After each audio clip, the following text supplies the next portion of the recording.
kita memulai perkuliahan hari ini, alangkah baiknya kita berdoa dulu. Berdoa, saya persilakan. Doa dapat dicukupkan.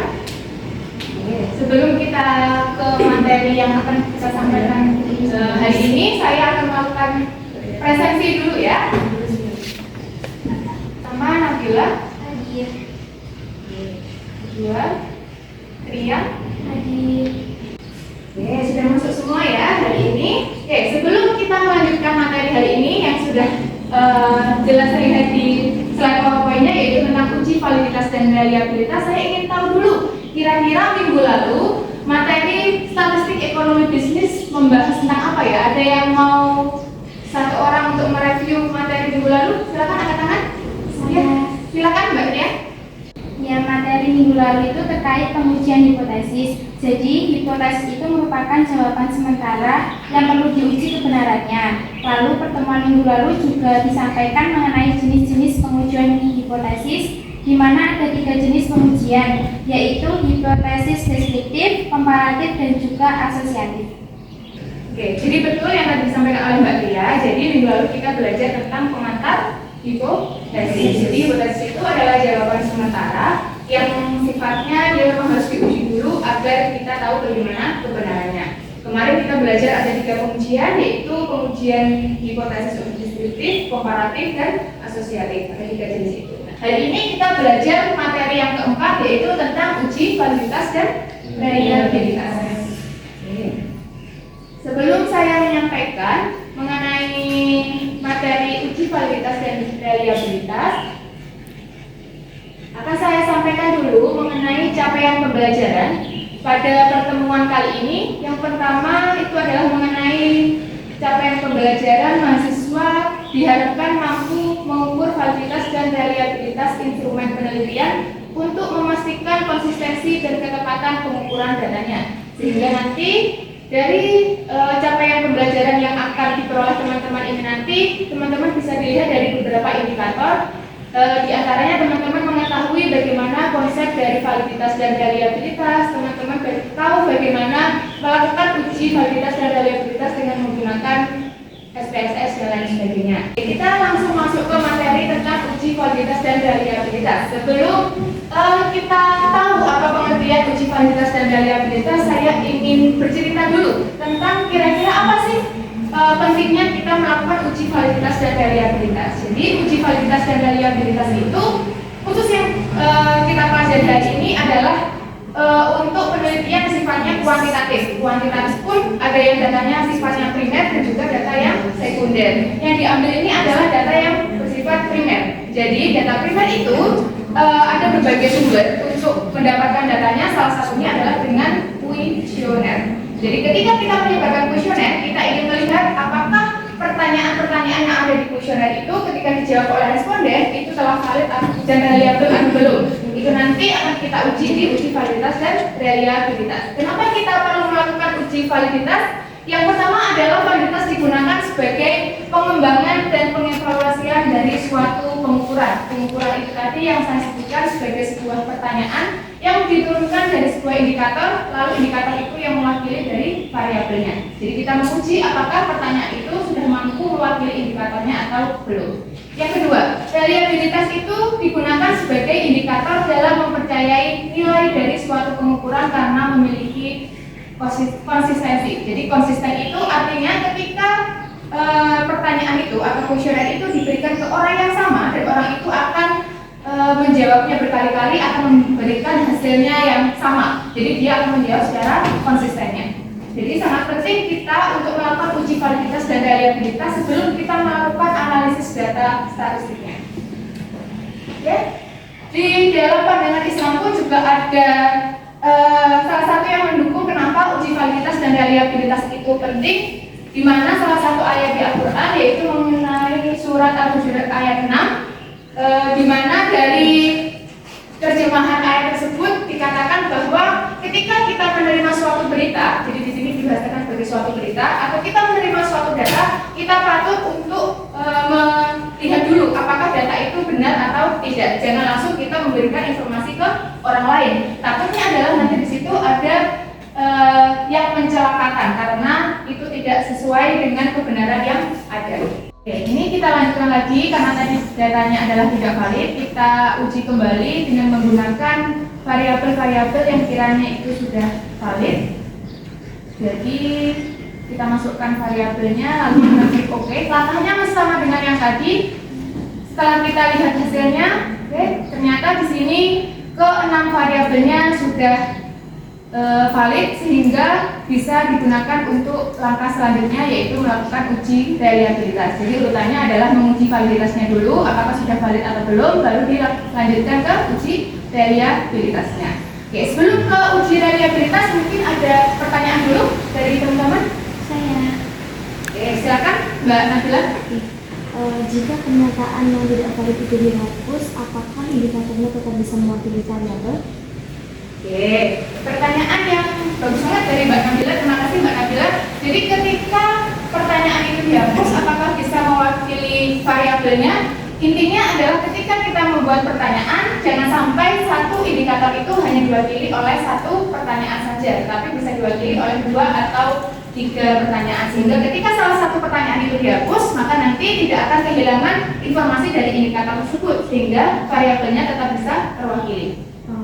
Oke, jadi ini yang tadi langkah terakhir adalah tentang reliabilitas. Sudah saya jelaskan bahwa ternyata data yang kita uji valid tadi juga sudah reliable. Dilihat dari apa, nilai kurang baca apanya, memiliki nilai di atasnya 0,6, sehingga pertanyaan yang tadi mewakili indikator ternyata sudah valid dan sudah reliable. Oke, bisa dipahami sampai sini? Sekarang ini mungkin akan saya bentuk kelompok. Mungkin kelompoknya sama dengan pertemuan yang sebelumnya. Nanti kita diskusikan lagi. Saya berikan lagi data karena setiap minggu saya selalu memberikan data. Nanti teman-teman silakan dianalisis sesuai dengan yang hari ini kita pelajari. Oke, sebelum kita diskusi kelompok, mungkin tadi ada yang menguap, sudah mulai mengantuk karena pertemuan ini kelas yang keempat ya. Jadi sudah mulai capek, sudah mulai lapar. Jadi kita mungkin ice breathing dulu ya. Oke, biar lebih semangat lagi. Oke, saya minta teman-teman untuk berdiri dulu. Oke, kita mulai ice breathing-nya dulu. Jadi peraturannya adalah nanti karena saya orang matematika, statistik selalu berhubungan dengan angka, jadi harus menyebutkan angka-angkanya. Jadi nanti ada penyebutan angka dan tepuk secara berseling-seling. Jadi angka, tepuk. Nanti mulainya dari mana itu tergantung saya yang akan menunjuknya. Jadi teman-teman harus fokus. Itu biar teman-teman mau belajar lagi. Karena ini kita diskusi kelompok biar lebih semangat lagi. Oke, bisa kita mulai? Angka dan tepuk kita mulai. Dimulai dari Mas Krisnyanto. 1, 3, 5. Kok 6? Mulai lagi ya. Oke. Angka dan tepuk kita mulai dari Mbak Zidna. 1, 2, 3. 5. Nah, berapa itu tadi? Kok nyebutin tepuk dulu? Ya. Nah, tahu berarti. Oke. Dulu fokus. Kita sekali lagi ya. Oke. Fokus. Oke, fokus. Nah. Angka dan tepuk kita mulai. Dimulai dari Mbak Tria. Oke, jadi karena tadi kita sudah speaking, kita lanjutkan dengan penugasan kelompok ya. Jadi nanti kita diskusi kelompok, tugasnya apa, sudah ada di depan bahwa penugasannya sifatnya adalah kelompok. Nanti teman-teman saya berikan satu set data. Nanti sesuai dengan materi hari ini, jadi kita akan menguji validitas dan reliabilitas dengan menggunakan SPSS. Jadi nanti silakan berkumpul dengan kelompoknya masing-masing. Nanti di akhir sesi mungkin akan ada satu kelompok yang akan menyampaikan kira-kira hasilnya apa. Lalu portofolio dari teman-teman nanti silakan dikumpulkan di Google Form yang sudah tertera di depan ya. Nah nanti ketika teman-teman mengerjakan mungkin ada kendala dan lain sebagainya, mungkin teman-teman bisa membaca referensi. Ini ada sumber bukunya ataupun ini ada video bahan ajar juga yang nanti kira-kira bisa teman-teman pelajari.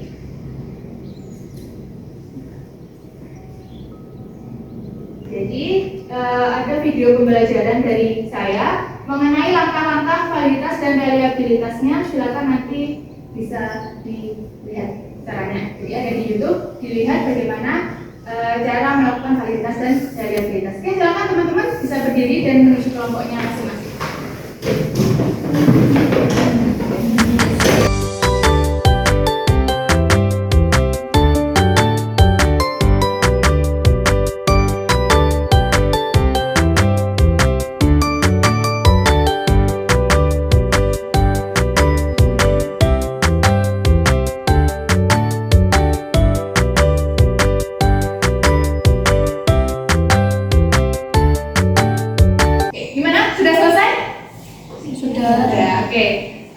Sebelum saya menjelaskan apa itu hasilnya, kita diskusikan dulu ya. Kira-kira dari kelompok 1 atau kelompok 2 nih yang mau, wah langsung nih Mbak Zina. Boleh Mbak Zina, silakan. Siap ya Bu. Jadi hasil dari analisisnya itu tadi itu kan ada 4 variabel ya Bu ya. Variabel yang pertama itu variabel sikap, itu terdiri dari 6 pertanyaan. Kemudian dari hasil uji validitasnya itu hanya 5 pertanyaan yang valid, di mana X1.1 itu tidak valid. Kemudian variabel norma subjektif. Nah, di variabel ini itu terdiri dari 7 pertanyaan dan hasil uji validitasnya itu X2.4 dan X2.5 itu tidak valid. Jadi hanya ada 5 pertanyaan yang valid. Kemudian yang ketiga ada variabel kontrol perilaku, itu terdiri dari 5 pertanyaan dan semuanya itu valid. Dan yang terakhir itu ada variabel minat bepergian, itu terdiri dari 8 pertanyaan dan 2 pertanyaan yang tidak valid, yaitu Y1 dan Y8. Nah, dari hasil uji validitas dan diketahui semuanya itu valid, itu dilanjutkan ke uji reliabilitas dan didapatkan hasil bahwa seluruh variabel itu sudah reliabel. Oke, jadi yang disampaikan oleh Mbak Zina tadi sudah sangat lengkap. Kira-kira dari kelompok 2 setuju dengan hasilnya? Sama? Oke, karena sama berarti sudah tidak ada yang miss ya di antara kedua kelompok. Jadi itu tadi hasilnya bahwa ada 4 variabel yang kita gunakan, di mana ada beberapa variabel yang memang ada beberapa pernyataan yang harus dihapus karena dia belum valid, sehingga harus dihapus dulu. Setelah itu diuji reliabilitas, ternyata didapatkan semuanya sudah reliable. Oke, jadi mungkin itu tentang diskusi kelompoknya. Silakan nanti hasil dari diskusi kelompoknya dituliskan dalam bentuk file yang sudah biasa format yang saya berikan. Silakan nanti dikumpulkan di Google Form yang tadi saya berikan. Jadi di Google Form satu kelompok satu file saja ya di Google Form tersebut. Saya tunggu maksimal hari ini jam 23.59. Oke, ada yang ditanyakan lagi? Ada ya, Pak Ida silakan kembali ke tempatnya masing-masing. Kita akhiri perkuliahan hari ini dulu. Silakan. Oke, jadi itu tadi materi yang menjadi bahan diskusi kita di pertemuan keempat ini. Tadi sudah ada materinya, sudah ada bahan di videonya. Jika teman-teman lupa bagaimana caranya, bisa melihat lagi di videonya. Terus tadi juga sudah ada diskusi kelompok. Hasil dari diskusi kelompoknya saya tunggu terakhir malam ini ya. Jangan lupa untuk kelompok 1 dan 2 mengumpulkannya di Google Form. Saya menyimpulkan sedikit tentang materi hari ini. Jadi materi hari ini adalah tentang uji validitas dan reliabilitas. Uji validitas digunakan untuk mengukur sejauh mana pertanyaan dalam kuesioner itu sudah tepat atau belum. Jadi kuncinya validitas itu adalah tepat. Sedangkan yang kedua adalah reliabilitas. Reliabilitas itu untuk menguji mengenai konsistensi jawaban. Jadi satu kata yang mewakili reliabilitas itu adalah konsisten. Satu tadi validitas adalah tepat, yang kedua adalah reliabilitas, kata kuncinya adalah konsisten. Dua hal itu yang nanti ketika teman-teman sudah melewati pra analisis tersebut, maka datanya sudah bisa dilakukan ke analisis statistik yang lanjutnya, mungkin di analisis regresi dan lain sebagainya. Oke, mungkin itu ya yang saya sampaikan hari ini. Jika nanti teman-teman ada yang ditanyakan, boleh silakan hubungi saya, ataupun teman-teman bisa melihat lagi video yang menjadi bahan ajar di hari ini. Oke, sudah tidak ada yang ditanyakan ya? Oke, sebelum kita mengakhiri perkuliahan hari ini, alangkah baiknya kita tutup kelas hari ini dengan bacaan hamdalah dulu. Alhamdulillah. Semoga apa yang kita pelajari hari ini bisa bermanfaat untuk teman-teman semuanya. Mungkin tidak bermanfaat untuk hari ini, tapi suatu ketika insya Allah ilmu yang kita pelajari akan tetap bermanfaat. Kemudian saya akhiri perkuliahan hari ini. Wabillahi taufiq wal hidayah. Wassalamualaikum warahmatullahi wabarakatuh. Waalaikumsalam warahmatullahi wabarakatuh.